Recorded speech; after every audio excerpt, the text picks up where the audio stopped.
Bonjour et bienvenue dans le monde de notre vie intérieure. Nous parlons aujourd'hui de la jalousie.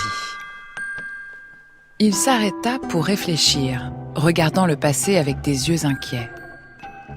Puis une révolte surgit en lui contre lui-même, contre cette honteuse insinuation du moi défiant, du moi jaloux, du moi méchant que nous portons tous.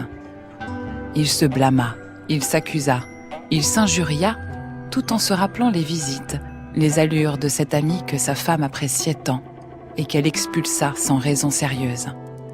Est-ce que... Mais non. Et Bondel se déclara qu'il s'avilissait lui-même en songeant à des choses pareilles. Oui, il s'avilissait sans aucun doute. Mais il ne pouvait s'empêcher de songer à cela et il se demanda avec terreur si cette idée entrée en lui n'allait pas y demeurer. S'il n'avait pas là, dans le cœur, la larve d'un long tourment. Guy de Maupassant, L'épreuve. On appelle jalousie le sentiment d'attachement possessif, voire exclusif, à une personne qui se réveille à chaque fois qu'elle s'éloigne de nous pour aller vers quelqu'un d'autre. La jalousie survient volontiers dans le cadre de la relation amoureuse, mais elle existe aussi dans toutes les relations. Familiale, un enfant peut être jaloux de ses frères et sœurs, une belle-mère de sa belle-fille. Amicale, professionnelle.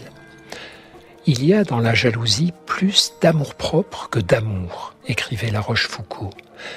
Car, même si les jaloux excessifs se réclament de l'amour, je réagis comme ça parce que je tiens à toi, les causes de leur jalousie sont à chercher plus souvent en eux-mêmes que dans le comportement de la personne qu'ils disent aimer.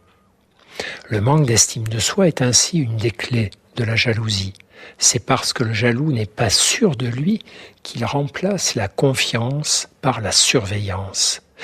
Il n'arrive pas à se dire « j'ai assez de qualité pour retenir l'autre » ou pour lui donner envie de revenir après s'être éloigné.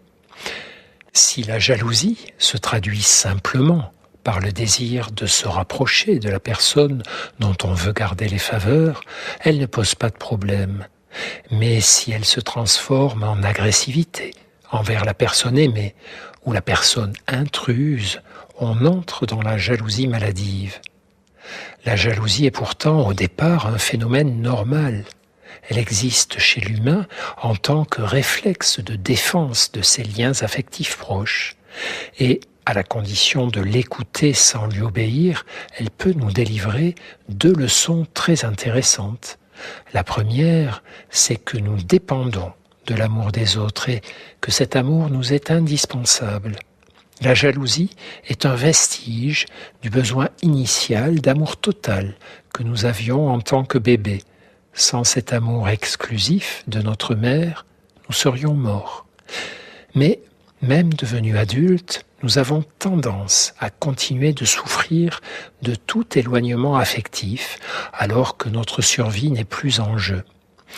La jalousie peut nous apprendre à accepter ces immenses besoins d'amour et à les satisfaire non en nous focalisant sur une seule personne, mais en développant des liens affectifs variés, amoureux, amicaux, de camaraderie, etc.